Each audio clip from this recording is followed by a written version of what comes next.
Hello friends, welcome to my channel Rekha vlog में आप सबका स्वागत है। आप सबको शारदीय पूर्णिमा की हार्दिक शुभकामनाएं। इसकी कथा आप जरूर सुने आज।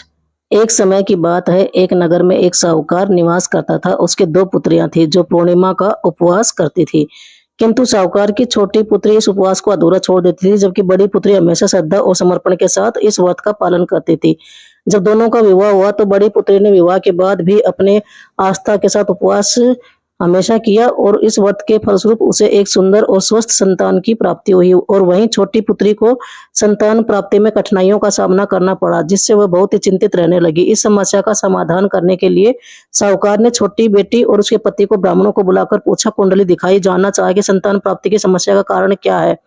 तो विद्वान पंडितों ने बताया कि उसे पूर्णिमा का व्रत का सही तरीके से नहीं किया, इसलिए उसके साथ ये घटना घटित हो रही है। ब्राह्मणों ने उसे इस व्रत की विधि समझाई। इसके बाद उसने विधि के अनुसार व्रत किया। इस बार उसकी छोटी बेटी का जन्म हुआ, तो लेकिन वह कुछ दिनों बाद ही जीवित नहीं रह सकी।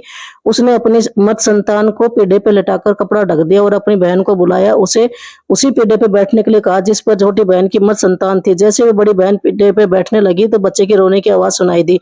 बड़ी बहन को यह सुनकर आश्चर्य हुआ और उसने कहा कि क्या तुम अपने संतान का मृत्यु का दोष मुझ पर लगा रही हो? छोटी बहन ने उत्तर दिया, यह तो पहले से ही मरा हुआ था, आपके प्रभाव से इसका प्राण वापस आए। इसके बाद शरद पूर्णिमा व्रत की शक्ति से महत्व से पूरे नगर में फैल गया। उस पूर्णिमा की व्रत और कथा करने से उसके प्राण वापस आ गए और उसका फल उस बच्ची को भी मिला, उस छोटी बहन की बच्ची को। और बड़ी बहन के धर्म पुण्य से, उसके व्रत कथा करने से छोटी बहन के भी संतान की प्राप्ति हो गई।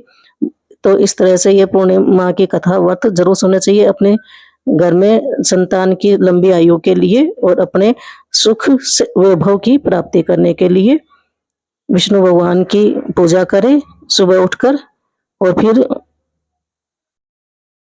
फिर इस तरह से स्नान आदि करने के बाद में घर के में कथा कहानी करने के बाद में आप शाम को खीर जरूर बनाएं, क्योंकि पूर्णिमा के दिन खीर बनाने का विशेष महत्व है। और ये चांद की चांदनी में रखकर सारी रात इसकी रोशनी पड़नी चाहिए और उसी का ही फिर भगवान को भोग लगाना चाहिए। विष्णु भगवान के या कृष्ण भगवान के, लड्डू गोपाल जो भी आपके पास हो, उनकी फोटो के या मूर्ति के आप भोग लगाएं और फिर प्रसाद रूप में सारे परिवार वाले खाएं। सभी आपस में बांट लें इस खीर को, क्योंकि ये बहुत औषधीय खीर होती है और चंद्रमा की रोशनी में खीर रखने की परंपरा भी रही है। यदि आप कोई भी फल प्राप्त करना चाहते हैं मन का, तो वह शरद पूर्णिमा के दिन भगवान विष्णु की श्रद्धा के साथ पूजा करें।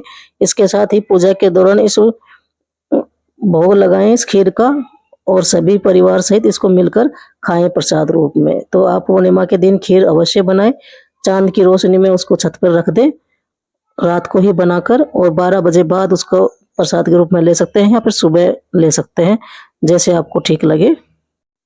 माना जाता है कि शरद पूर्णिमा उस रात को भी मनाई जाती है कि जब कृष्ण भगवान और ब्रज की गोपियों के बीच एक रास लीला हुई थी, एक गोलाकार नृत्य के रूप में। इस दिव्य नृत्य में भाग लेने के लिए शिव ने भी गोपेश्वर महादेव का रूप धारण किया था और उस रास लीला के कारण ही शरद पूर्णिमा मनाई जाती है।